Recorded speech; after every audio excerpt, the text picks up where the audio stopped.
We're going to bring on our guest of the evening. He's from Georgia. He's a big Atlanta Falcons fan, and he's a big Georgia Bulldogs fan. Sportsbox Noah Deibler. How's it going, my friend? Welcome to the show. I'm doing great. How are you all doing? Good. Thanks for joining us. I know both of our teams are 0-2, so I'm sure we'll have a ton of fun discussing that. But before we start, why don't you plug your show? I know you do a college football show every Friday night on the Sportsbox. Yep, Friday nights at 9 on the Sportsbox. It's called Sweet Tea. Me and Garth Michael Patrick. I'm a Georgia fan. He's a Florida fan, so you can guess how that goes. It's really fun. I know you were on a few weeks ago, Tom. We did a massive preview show, about 2.5 hours, way longer than I thought it would be. So, we need to get some cliff notes for these shows in the future. But it was a lot of fun. I'm really happy to be here today to talk about the Atlanta Falcons. Even though their performances have, quite frankly, been pathetic, I have a lot to say. And, I'm excited to talk about the Giants as well. Yeah, it's going to be a lot of fun. And your buddy Garth in the comments section already, I'm sure he punched a lot of notes to you about that game in the swamp last Saturday against Alabama. And Adam is booing the Falcons. Let him be, Adam. This is all, definitely not on Noah. But obviously, the Giants made some transactions this week, as now we're going to preview the Week 3 game against Atlanta. Shane Lemieux and Nick Gates, we mentioned, both placed on injured reserve. The Giants signed a couple of offensive linemen. Cole Banwart to the practice squad. He was an undrafted free agent out of Iowa, signed by the Titans, released on September 9th. This in part due to the Las Vegas Raiders claimed Jackson Barton off our practice squad, who is probably the best swing tackle the Giants had on their practice squad. Makes me think, hey, maybe the Giants should have elevated or protected him. And the Giants also bring back Jonathan Harrison, and they signed Foster Sorrell, 3 offensive linemen, and we released Dexter Williams, and we also signed Stephen Parker and terminated the contract of tight end Ryan Izzo. So a lot of transactions for the Giants this week. And in practice, we've been trying Matt Pert at guard. I don't know how I like this. Do either of you, Hank or Sam, like this idea? I personally don't. I like Matt Pert, so I'm willing to give it a shot because I liked him at right tackle, and maybe this isn't his strong suit, but I'm willing to give him a shot. I like him too. I don't know if switching positions is necessarily the right idea. Yeah, I definitely agree. But Noah, our first question to you tonight, obviously the Atlanta Falcons, they're 0-2, like the Giants. Week 1, you lost to Philadelphia. Obviously, new head coach with Arthur Smith. Bad loss at home, 32-6. Defensively, gave up 430 yards. And then week 2 against the Bucs, I saw your Facebook post after the game, kind of coming to the aid of Matt Ryan and the offense a little bit for throwing the football a lot late in the game. Ryan did have 3 interceptions in week 2, and the Falcons were outscored 20-0 in the fourth quarter. Now, what has this offense been like off firsthand? Because obviously I haven't watched the games myself, but the first 2 weeks post Julio Jones era, what's it been like? It's been inconsistent. If I'm being generous, Tom, especially the first game, the play calling, no one's open. Matt Ryan's under pressure the entire game. They abandoned the running game, and even when they did run the ball, it wasn't like, we were breaking 5 yards per carry or anything like that. It was struggling. It's been rough. It has been rough. Now, I don't think it's because Julio Jones left. I think Calvin Ridley has looked fine so far as the number 1 receiver. Kyle Pitts against the Bucs was probably our best player of the entire game. The first game, I thought the play calling with him was a bit questionable. A bunch of, contested routes to the outside instead of using him what he should be used for, which is exploiting the middle of the field. But it's a mixed bag, and that's what you expect for the Falcons. They're not a very good team, obviously. Offensive line struggles. But, they were much better against the Bucs. You can say 2 defensive touchdowns, 3 picks is not great. And, I'm not going to pretend like they had a good game overall. But what I did like was, they got down heavily early in the game, and then the offense actually battled back and got into 28-25. Unfortunately, they were playing the Bucs, who have the best run defense in the entire league. They could not run the ball. Their leading running back is Cordell Patterson, who is not a running back. He's a wide receiver pretty much. And they've got a lot to sort out, but I did like some of the fight they showed. Of course, 2 defense touchdowns against. Can't do that. 3 picks, can't do that. And, pass blocking suspect. But it's been a mixed bag, which I think for the Falcons, you could say is probably a little better than we expected. Yeah, I think so too. I know obviously it's been a tough start for them, but Matt Ryan has been their quarterback for a while. It feels like since we were like in grade school. Forever. Yep. 2008. Yeah, I was going to say, I was probably in like 6th grade when you guys drafted him. I was 9, so that tells you how long ago it was. Yeah. Yeah, Matt Ryan. I feel like Matt Ryan doesn't get the respect he deserves. I think after that Super Bowl loss, people kind of were like, nah, he's not that good, and he's getting older now. He's going to get washed up. I actually kind of like Matty Ice. I think he's got a consistent play, and he's still a really great quarterback.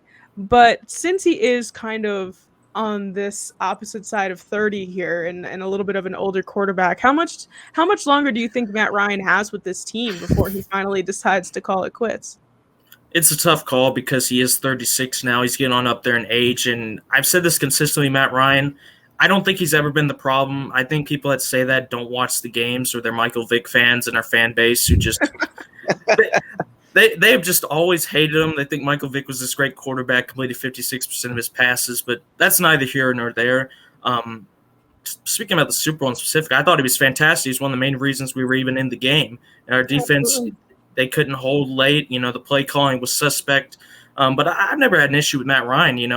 I think we're going to talk about a quarterback that you guys had a little bit later. And I kind of viewed them similar to where, when the teams were good, they didn't get a lot of credit because, they had players around them. And when the teams have been bad, they've kind of shouldered the blame on that. And I don't think that's fair. That's not how sports work. It's a team game. You have 53 players on your active roster. It's not all on the quarterback. But what I will say is, his contract goes through 2023. I don't think he's either not going to make it through the contract or he's not going to get another one because I think they want to draft a quarterback. And look, I love Matt Ryan, but I'll admit, the age is starting to show. Is he going to be that guy from a few years ago that's an MVP caliber guy? No. I still think he can be pretty good if everything is, fine around him. But the problem with the Falcons is nothing is fine around him, and it hasn't been for years. So, there's still a lot of building they have to do. With the roster, and I agree with Garth there that I think it's a bit similar to what Philip Rivers went through. Yeah. But I think he has a few years left in the tank. If he leaves the Falcons, I think he could go somewhere else and still produce. And if he does, I wish all the best for him because he's taken a lot of criticism over the years that, in my opinion, a lot of it has been unwarranted. Yeah, I agree. I've often been of the belief that you can't necessarily judge how good or bad a football team is based on how the quarterback is doing. Because, as cliche as it sounds, a quarterback is really only one member of a team. Like, if you thought that Sam Darnold, let me give you an example. If you thought Sam Darnold was the problem for the Jets, then you weren't even paying attention to them at all. That's a very good point. Yeah, and I just saw you guys last Thursday. Your quarterback was one of the top 5 quarterbacks for the week, in my opinion. Still lost the game for a lot of things out of his control. A drop pass, missed field goal, or Dexter Lawrence offside, and another field goal attempt. So it's not all on the quarterback. Of course, they're the most important position. They're probably going to get most of the credit, but I'm kind of in a quarterback apologist. Okay, what's going on around him? Is the running game going well? Offensive line, is it sucking or not? How are the skills positions? And with the Falcons, running game struggling, offense line struggling. Sure, he has the skills positions, but if you're sideways, what does it matter? That's very true. That's a good point. And we'll get to the offensive line in just a moment. But obviously, the Giants and Falcons, they haven't met in 3 years. The Falcons won that game 23-20. However, the Giants have won 3 of their last 4 matchups against the Falcons at MetLife Stadium, where our legendary quarterback, Eli Manning, will have his number 10 jersey retired at this game, and he will be inducted into the Giants Ring of Honor on Sunday. And show you underneath? Yeah, I have the OG jersey here. Eli Manning had his only home career playoff win against the Atlanta Falcons. January 8th, 2012. And Eli Manning, his first career start was against The Atlanta Falcons. So, Incredible. Yeah, you know what? We do not have a good record against Eli Manning or the Giants in general, especially at the Meadowlands. I mean, you know, you had to bring up that game, Tom. That was the first playoff game I actually watched as a Falcons fan. A solid 24-2 result. We got a safety to go up, and then the rest, it was just so. I mean, you did have a lead. Yeah, we did have a lead, you know, but as usual, we blow it. That solid 2-0 lead. But yeah, no, I got to give a lot of credit to Eli. You know, he's gotten a lot of crap the past few years, and in my opinion, I think a lot of it is due. I mean, was he the same guy he was when he left? Of course not. You can see he was declining and all that. He was getting up there. But at the same time, you have to look at the rest of the picture, like I've said. And I'd say the last 3 or 4 years of his career, I'd say the Giants were not a good team at all. I'd say mainly after Tom Coughlin left, it started to rapidly decline. And the problem I have with, you know, Eli Manning critics is that, you know, they'll say, okay, you know, he won 2 Super Bowls, but it was because of his defense and all that. I have a big problem with that. I do as well.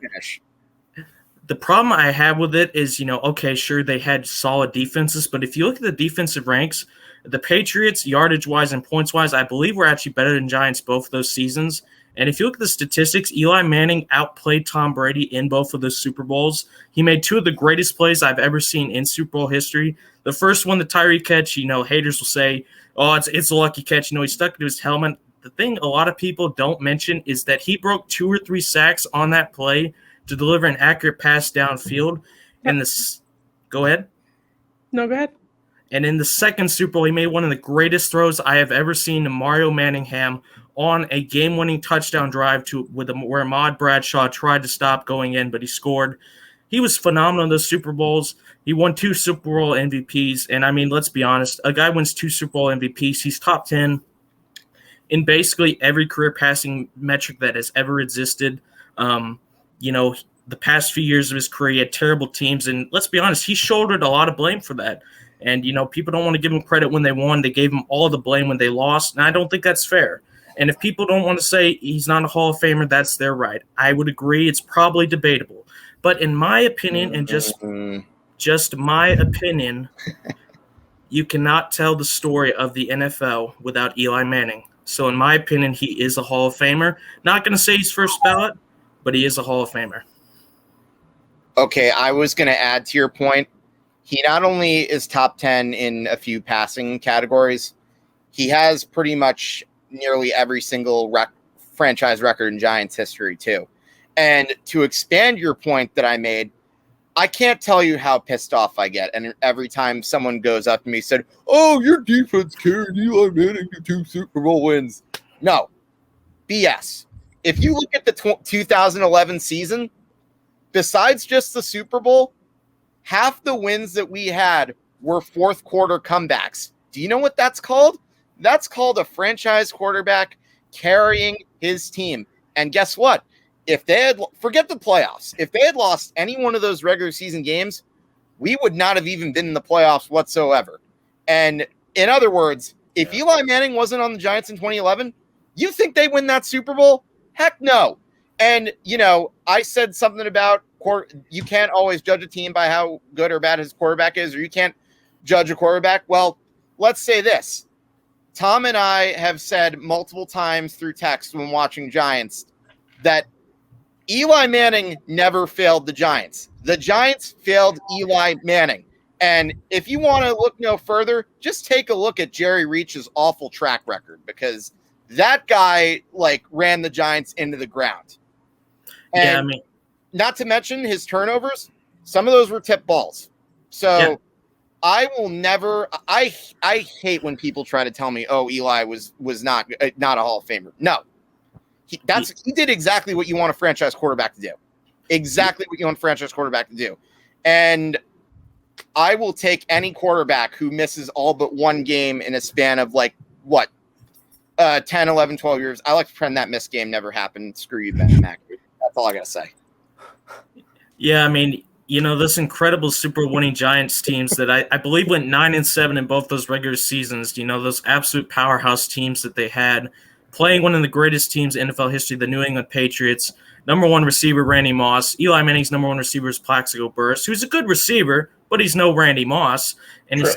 he still outplayed Tom Brady in that game. The second one, he completed, I believe, 30 of 40 passes for, I think it was 296 yards. He didn't make a single mistake the entire game, and sure, it was a defensive game, but that's football. It's not like, oh, it's just offense and that's all about the game. You got to have good defense as well.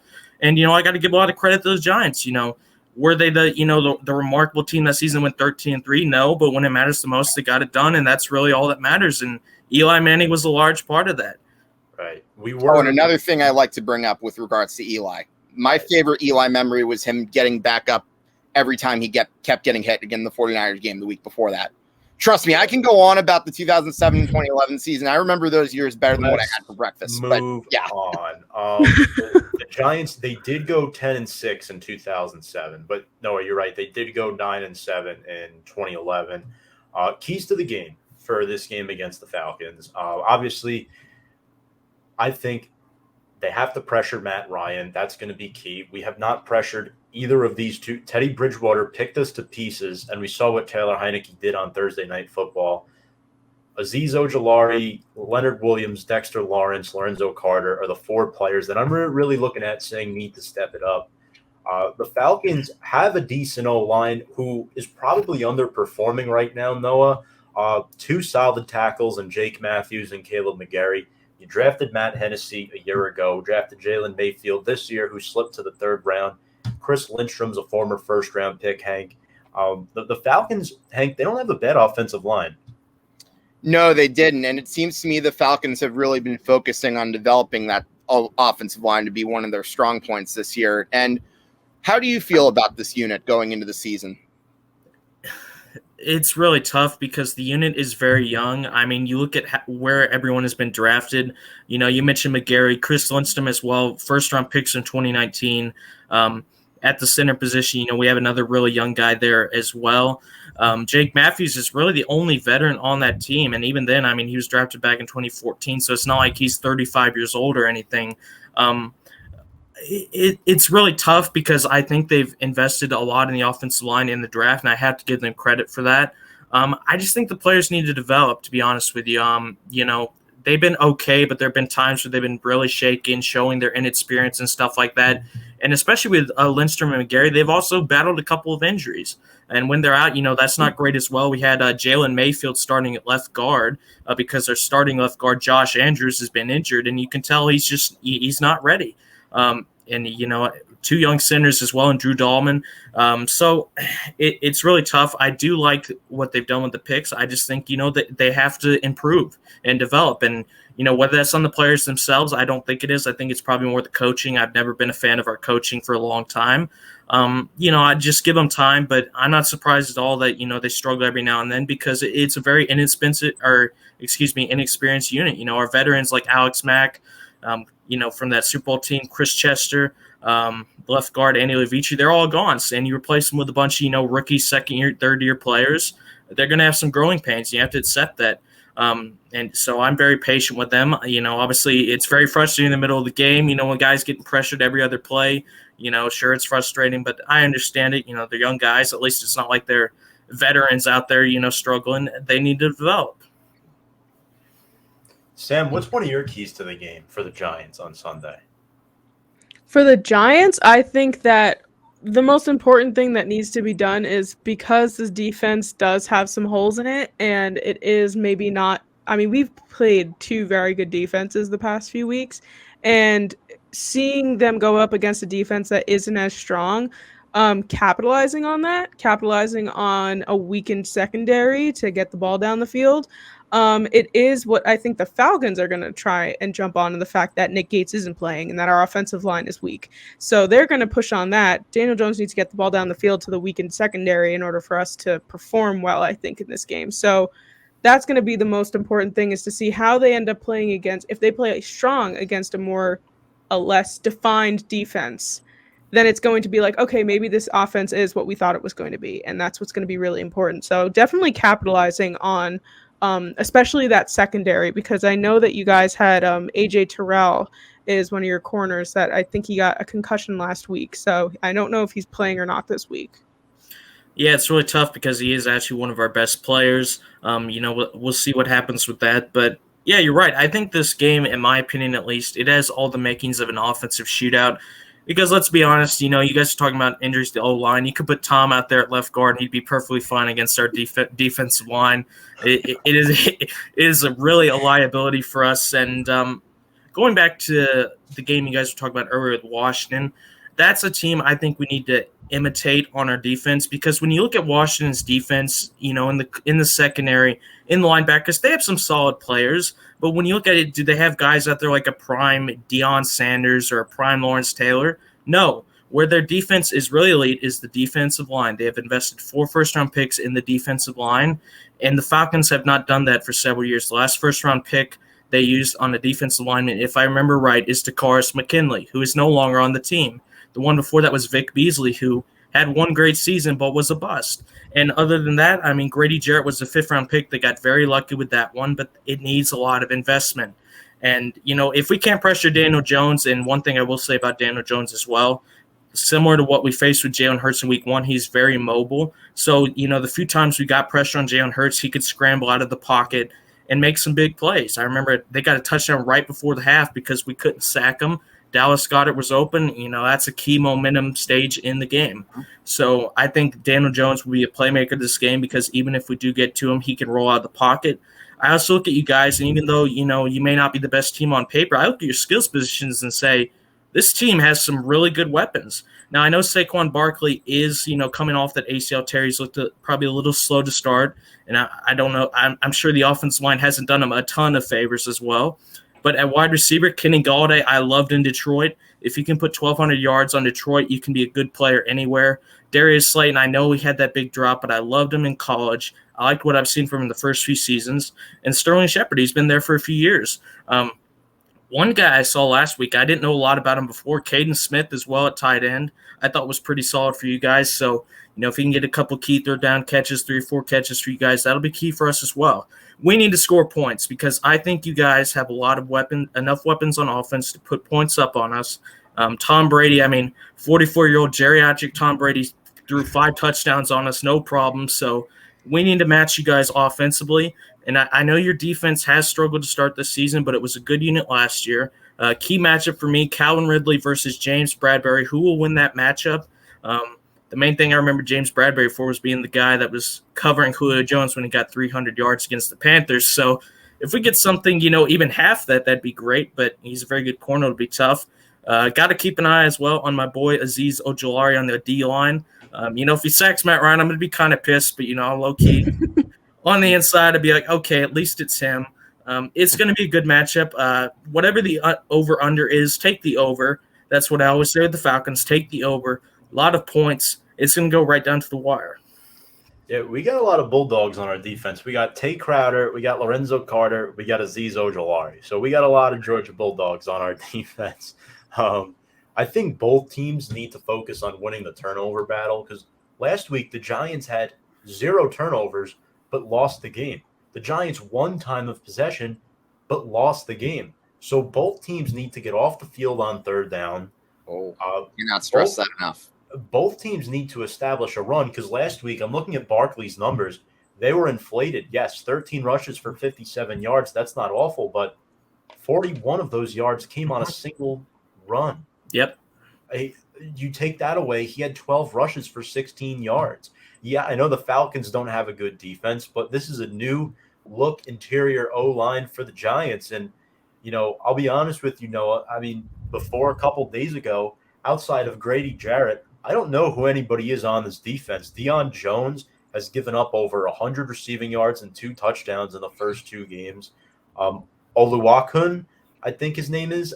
He hasn't been – you guys are giving up 40 points a game. That's the most in the NFL. This defense has looked like the worst unit in football. What has gotten them to this point, and what is their biggest weakness? I'd say the defensive line, like I mentioned earlier, you mentioned Tom, other than Grady Jarrett, who I think is a really solid top 10 defensive tackle, run stuffer extraordinaire. But even with him, is he a guy that you're looking for to go out and get 10 sacks a season? No, he can pass rush. I'm not saying he's bad at it, but he is a guy that when I look at him, he's predominantly a run stopper. Other than that, with the Falcons, unfortunately, it seems like every season they go, okay, who's this 28 or 29-year-old defensive end who started 12 games in his career? Let's pick this guy up and start him for the entire season. And what do you know? It doesn't work when you get guys, rotating guys in that don't have a lot of experience over and over again. They need to invest, first-round picks and all that, like Washington has done, like I said. But yeah, I mean, it's really tough on your secondary when they can cover a guy well, but if you don't get pressure, eventually someone is going to get open. You need to be able to pressure the quarterback. And like I said, Daniel Jones has that dual threat ability that is going to make it very difficult for him. If we do get pressure, he can still extend plays. But you're right, Tom. The defense is terrible. It's been terrible for years. I'd say since the year after the Super Bowl, it has been horrific. And before that, it wasn't, it was pretty much average at best and below that most of the time as well. But yeah, I mean, I just don't like our defense at all. I will say the only thing I will say, Tom, that 40 points per game is a little inflated because, the Eagles did score a lot of points after, our defense just basically gave up. And we also we had 2 defensive touchdowns against us. But, I'm not going to, Tom Brady throws 5 touchdowns. We made Jalen Hurts look incredible, and he looked terrible against the 49ers next week. So it's definitely a poor defense. They just need to invest in it. And, you mentioned Deion Jones. I think he's one of our best players. A.J. Terrell, a solid rookie or second-year corner, but he's still a young guy. Is he a guy you want to, rely on as the number one? It's a tough call. But, yeah, I mean, you guys should be able to play well against our defense because it's not good. And, like I said, I got to give you guys credit. I look at your team and I look at their skills positions. I say, hey, they've got some underrated weapons. If Daniel Jones keeps playing like he has, especially last week, he can do some damage against us. Yeah, absolutely. And I was going to ask you what your biggest concern about playing the Giants was, but seems to me you pretty much listed a lot of them. I mean, would you say that our weapons are up there for one of those concerns, like, say, Galladay and Shepard? Absolutely. I mean, when we can't get pressure on the quarterback, I don't think we'll get a lot. They're going to have a field day, I think, against our secondary. They did bring some guys in the offseason. They brought in Fabian Moreau from the football team, and then they bought Daron Harmon. I believe he was on the Lions last season, but I just remember him as a Patriot. But these are stopgap guys. They're not going to be guys that are going to start for you for 2 or 3 seasons. They're here probably for the year, and then they're going to go. They did draft Richie Grant, the safety out of UCF, who I personally like as a complete corner, but he's still a young guy. He needs to develop. You can't expect him to just start 16 games right away. So I think my biggest concern, and there are a lot, but I will say number one is probably Daniel Jones because of the dual threat. Like I said in week 1, Jalen Hurts, we got a few, 4 or 5 plays where we can get pressure, but he extends plays and someone gets open downfield. And, those are big momentum shifting, key, big yardage plays. So I think Daniel Jones will be my go-to factor. Another shout out once again, Saquon Barkley. Eventually he's going to start running at full pace. And when he does, look out because he is probably a top 5 back in the league. Daniel Jones, his first career start against the Atlanta Falcons on Sunday. I think he has to do a little bit better job on those touch passes. I think he's going to learn that as he goes. But Sam, who is your player to watch for the Atlanta Falcons? Probably one of the best draft picks in the draft from this past year, Kyle Pitts. I read a very interesting stat earlier today that said that the Falcons average 5.3 yards per play with him on the field. And when Pitts isn't on the field, it's 2.61 yards. So I think it's really interesting as the 4th overall pick that he's not played in 100% of the snaps. So first, why do you think he's not getting played in every single snap? And also, do you think that if they play him more, what challenges is he going to present to this Giants defense? Well, the first part, I think, is you do have to remember they do still have Hayden Hurst, who they traded a 2nd-round pick for. Now, I'm not saying he's any Kyle Pitts or anything like that, but he is a solid blocking tight end, and he can catch a pass for you. So I think there is a bit of loyalty there from the coaching staff to Hayden Hurst. But other than that, I agree with you. I really question why they don't play him more, especially the first game. When he was on the field, they ran a lot of questionable routes, like he was getting contested, sideline passes. That's not what you draft, a tight end for, especially when it's the highest drafted tight end ever. You get him out there to exploit mismatches against the linebackers, exploit the middle of the field so you can open it up for your guys on the outside. You don't move the tight end to the outside. That makes no sense to me. And I think that's what they did a bit better against Tampa Bay. Like I said, I think he was our best player against Tampa Bay because he created mismatches. He allowed, the receivers to get more space, and I hope they keep using him. And I think he's a good shout for a player to watch.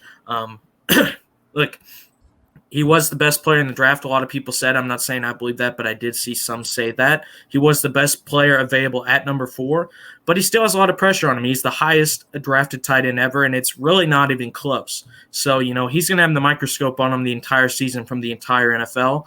And, he's a young guy. He's only 20 years old. He turns 21 in October, I believe. So, how is he going to deal with that pressure? So far, I think he's done well. I just hope the coaches continue to utilize him like they did against Tampa Bay. No more of that Philadelphia play calling for him. No, you brought up a lot of good points. I'm looking at Pitts also because the Giants can't cover tight ends. But for me, one player on offense, one player on defense. And yes, I do think Pitts scores his first career touchdown this weekend. I think it will be against us. I think it's bound to happen.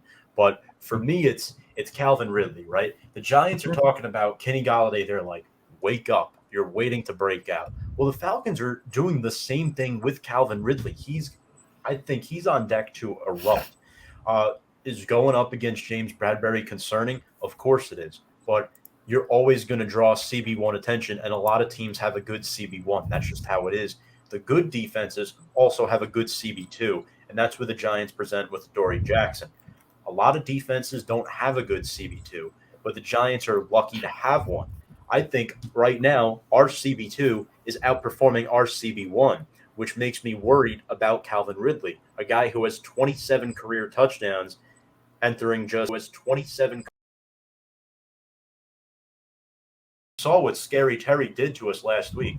Pretty scary, wasn't it?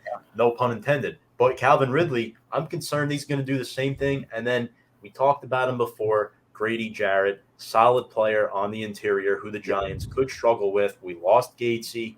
We lost Lemieux.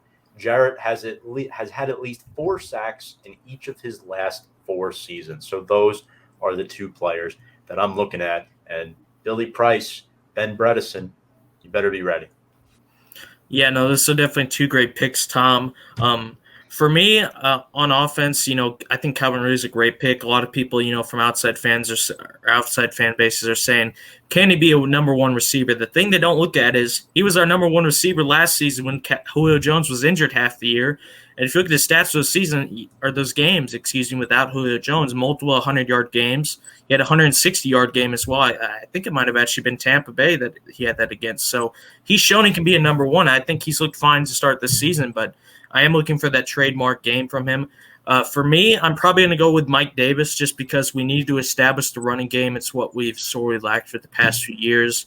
I know Cortell Patterson, he's had a few plays, but he's not a prototypical running back. We want Mike Davis to be like Michael Turner like we had years ago, this power back that can carry the load for if you need it, 15, 20 carries. We need him to have close to 100 yards, I'd say, so we can set up play action and throw deep to those big targets and explosive weapons that we have. And on defense, Jarrett's a great pick once again. I'm not going to pick him just because I think he's kind of the obvious choice. I expect him to play well. I want my eye on it, and I want to see what he can do. Deion Jones, because you mentioned it, Tom. He's been a bit inconsistent the past few years, but he is an incredible talent when healthy, struggled with injuries. I want to see if he can make this play in that game to where, it's a key point in the game. The game is tied. The defense has struggled all game, but then he makes that one play and maybe he forces a Barkley fumble. Or Jones doesn't see him in the middle of the field. He gets a big pick in the fourth quarter, something like that. Something like that from Deion Jones is what I'm looking for. But it's going to be a shootout, like I said. I'm really looking forward to it. If we lose, I'll be on that Kayvon Thibodeau train already. But if we win, I'll be pretty happy as well. Hank, who do you got? One player from Atlanta, one player from the Giants. All right, so one player from Atlanta. I also have Calvin Ridley. He's another guy. I think the reason that Calvin Ridley scares me is because we saw what Terry McLaurin did against James Bradbury. He absolutely torched him to smithereens. I'm worried that same thing could happen to James Bradbury this week. And as far as the Giants goes, You know what? I'm going to give you another wide receiver. I'm going to say Kenny Golladay hasn't been getting involved in the offense as much this year. I have a feeling with the Falcons' future defense, no offense, Noah, I think this is probably going to be his first game where we really see him shine. I think this will be the game where he cracks 100 in terms of receiving yards, and he'll probably I can also see him getting a touchdown to boot. Yeah, I know. Sam, give us one player on the Giants. I think I forgot to ask you that. One player on the Giants that you think is going to really shine on Sunday. Going to really shine. I want to say that after making a little bit of noise and making sure that he's a little bit more involved in the offense, could be Kenny Golladay, basically because of the fact that he just kind of made it a little bit more public to the media and to the coaches. And I think they're starting to realize, though, that yes, Kenny Golladay is an important part of our offense. And while Shep is a great, reliable target for Daniel Jones, like, Kenny Golladay provides a lot. So I think that with the defense that the Falcons do have, maybe it's time to start relying on some other receivers. So I'm going to keep an eye out for Kenny Golladay. Yeah, I mean, I like Logan Ryan too, guy who causes a lot of turnovers for us, 17 tackles already, 13th ranked safety on PFF, Leonard Williams, and then Evan Ingram, guys, he's on track to play Sunday. I think that adds another whole dynamic, which transitions into our injury report segment. Giants have a lot of them. Evan Ingram, limited today in practice with a calf injury. He's on track to play. The only player who did not practice, who is currently active on the team, is Cam Brown. We know hamstrings can be tricky and take a while, but other limited players, Austin Johnson, he's dealing with an illness. Nate Ebner with a quad, Kenny Golladay with his hip injury, that's no shocker, Logan Ryan with a hammy, Caden Smith with a knee, and then Kadarius Toney was added with an ankle injury. So I'm sure all those players will play except for Cam Brown. So I'm excited to see Evan Ingram on the field. Hopefully there's no butterscotch candy trying to endorse him after this week 3 game. Just put some Stickum or super glue on his gloves. Just dunk it in the bucket. Yeah, there we go. Just dink it in, and he won't miss anything. Steve's got it. Now, Tom, you did mention something interesting. You said Kadarius Toney was going to play. Do you expect that to be 10 or 15 snaps? Oh, gosh. We were talking about what his role on this team was before. I think if he should be our kick returner, honestly. I think he brings a lot more to the table than C.J. Board. I don't mind Jabril Peppers returning punts. That's fine, despite his injury concerns in the past at Michigan when he was in college. But I'd say 15 to 20 snaps for Kadarius Toney. I think it's going to increase week by week. With Evan Ingram back, that's another weapon. Now that Giants have 3 tight ends they could rely on, in Ingram, Rudolph, and Smith. So Kadarius Toney could be an afterthought again. You might be right. They don't use him. I'm just sick of these useless gadget plays they're trying to run with him. It doesn't make any sense. They're trying to use him as an extra running back. That's not who he is. What he is he's a quick, dynamic slot receiver. That's what he should be. And Garth could tell you, Toney played at Florida. He was Trask's number 1 wide receiver. So I think that goes unnoticed. I think he's not going to be electric in this game, but at least try to get him the ball 2, maybe 3 times. You know what I think it is, Tom, and you guys know more about the Giants, so if you disagree, you can chime in. I think they wanted Devontae Smith. The problem is the Eagles traded up, and then the Giants didn't really know what to do, so they traded down right after that. I believe that was when the Bears traded up to get Fields. And then when they picked, I think it was probably number 28 or something like that, they took Toney because he was probably the best receiver left on the board. And now, he's only played, I think, 24 snaps, 2 games. I'm wondering if they even wanted him or if they just were dead set on getting a receiver. And then when they picked, he was the best guy left, because I think they wanted Devontae Smith and he was gone. I really question. I don't think it's his fault. Look, I hate the team he played for, but I'll heavily admit he was a great player for them at Florida. That offense was really good last season. So I hope he gets more of a role, because I hate to see, a young guy like this just not getting used.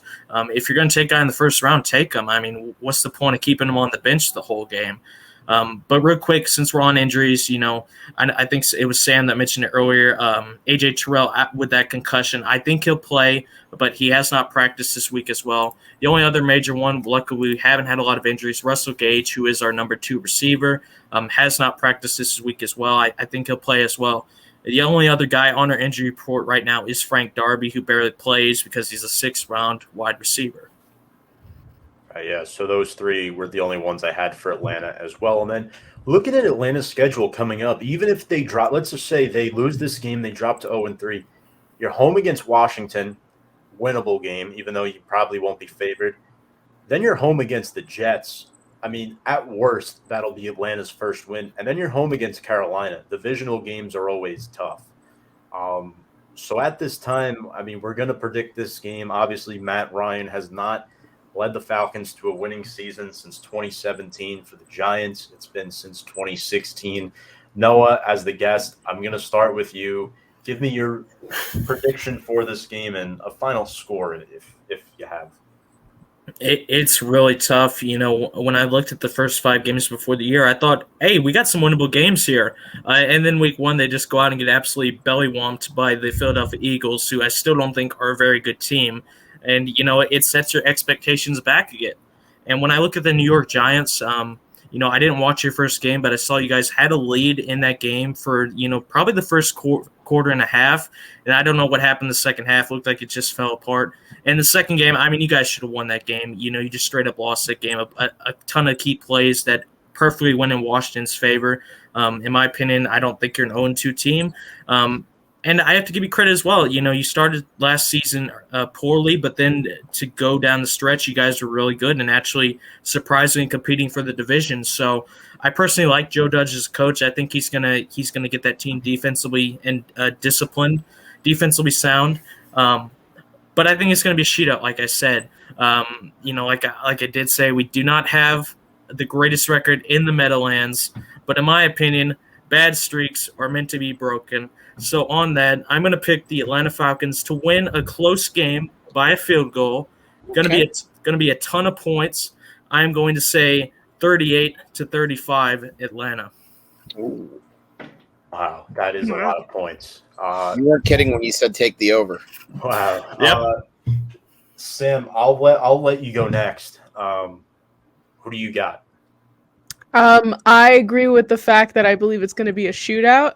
I didn't predict that many points, but I do think that it is going to be a good amount of them. I believe that the Giants are now on track to finally put enough points on the board to win a game and to outplay another team. But I do think that the Giants are going to win this game with a final score of 31-24 Giants.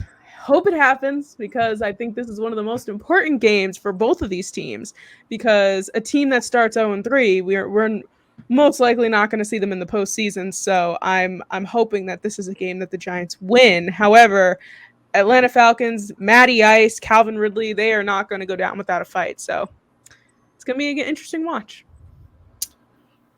Like you guys, I have a high scoring game. I think it's going to be back and forth during the first half, but I think in the second half, the Giants are going to break away. My final score, you're going to be surprised that I'm actually predicting a 2-score game, but I'm going to say Giants 35, Falcons 24. Interesting. Look, last week I predicted the Giants to lose by 1 in heartbreaking fashion, and that's what happened. I just didn't get the score correct. I was off by about 10 points for each team. But anyway, look, the Falcons present a lot of matchup problems. Kyle Pitts, we don't have a guy that could reliably cover him. Calvin Ridley is a problem. If Russell Gage doesn't play, though, then that kind of piques my interest as far as the Giants have an elite secondary on paper that's going to improve game by game. I think the biggest concern for the Giants right now is what they're able to do up front. Are they able to supply enough pressure to bring Matt Ryan down? I think this is the first game that the Giants are going to be able to do that. I don't think either team's going to hit 30 points. I do think there's going to be a good amount of points scored, but I think the Giants are going to win this game by a final score of 27-23. I think the Falcons are going to jump out to an early lead, And it is Eli Manning Day, so I think that has a little extra ride to it. If this game was in Atlanta, I'd probably pick that score reversed in the Falcons' favor, but strictly due to the fact that the Falcons do have somewhat of a poor track record at MetLife and the Meadowlands. I am going to go with the Giants in this game, but that's my prediction. So we have all the Giants fans going with the Giants, and then Noah, you're going with your Atlanta Falcons. This should be a good one. I think it could go either way. I think both teams are in a position to win. This is a winnable game for each team, and I guess may the best team win on Sunday. Yeah, or may the less bad team win, to be honest, more accurate.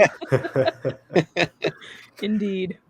Folks, if you liked what you watched tonight, make sure to subscribe to us on our YouTube channel at Big Blue Avenue. Follow us on Instagram and Twitter as well. And Noah, before we let you go here, is there anything you wanted to add on this game? And if you want to plug your podcast, Sweet Tea, again as well, I believe you guys will be live tomorrow night. That is correct. Sweet Tea, Friday nights at 9 over at the Sports Box with my man Garth Michael Patrick. A lot of college football and NFL talk. It's really exciting. I'm sure he's got a lot to talk about with that Florida-Alabama game and the Chargers losing to the Cowboys in a close one. Thank you very much, Steve. This was a lot of fun, guys, and I really appreciate you guys having me on. You guys do a great job over here. Unfortunately, I haven't been able to, be commenting on the shows as much as I have in the past. But that's going to change soon because, I swear the past 2 or 3 weeks, I've had like 3 times I've remembered at the last minute to get on the show. And then when I come on, Tom is going, thank you guys very much for watching. We'll see you next time. It's just really annoying. But Hank, Sam, Tom, thank you guys very much. May the best team win. And if we lose, cave on Thibodeau, baby. I'm waiting for him. And if you win, we will be the first to acknowledge that and congratulate you for picking that correctly. Yeah, great job to Noah. Adam throwing in the salt there at the end. That's hey, look. He's a good man. He means no harm. Look, the Falcons have been in the Super Bowl more recently than the Giants. I will say that. So true. Hey, all I got to say is Adam. Calling him below average is generous. Yeah, look at it that way. Folks, make sure to go check in on the Sweet Tea podcast tomorrow night on the Sports Box at 9 p.m. Eastern Time. Noah Deibler, Garth Michael Patrick talking all things college football. They're going to butt heads, recapping. I can't wait for the week Florida plays Georgia. The two of you are probably going to rip each other's head off on that episode. There's no rivalry like Bama, Georgia, but really do appreciate you coming on, Noah. And, we will talk to you again soon. Thanks, guys. Have a great night. Thanks, Noah. Thanks, Noah. Thank you. So that was Noah Deibler from the Sports Box. He's an awesome guy, high quality guy. I always love talking with him. We've had 3 great guests our first 3 weeks. We started with Ross, who was hyping up the Broncos. We didn't think he was legit. He turned out he is. The Broncos are on the verge of 3-0. Cannon, look, I had a feeling Washington was going to win that game. Cannon always likes to give the Giants a lot of credit. So shout out to him as well. He was an awesome guest. And then Noah tonight just pretty much pulling out a scrapbook and giving us all the X's and O's on the Atlanta Falcons. That guy was awesome. And Sam and Hank, thank you so much for joining me again this week. This has been a lot of fun, and hopefully we'll be 1-2. We'll have our first win by the time we're back next week. I'm betting on the fact that by next Thursday, when we're all together again, we will be recapping a New York Giants win. So I put it into existence. And I think I will be the one New Yorker celebrating while I'm in Boston. It's going to be great. And way to go, Hank. And as I mentioned that, I also want to say, let's go Yankees. We need to beat the Sox. But anyways, in any event, Tom, I want to thank you again.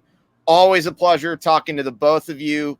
Really excited for this game, and I'm nervous as hell, but I think it's going to be the week the Giants split off. I mean, can't be 0 for forever, right? Yep. Oh, let's hope not. I agree. I appreciate everybody in the comments section commenting tonight. Adam, Steve, Noah, everybody who's commented. Ben, really do appreciate all of you. On behalf of Sam Cardona and Hank and Dichter, I'm Tom Scavetta, wishing you all a good evening. You've been watching Big Blue Avenue here on Facebook Live. See you next week.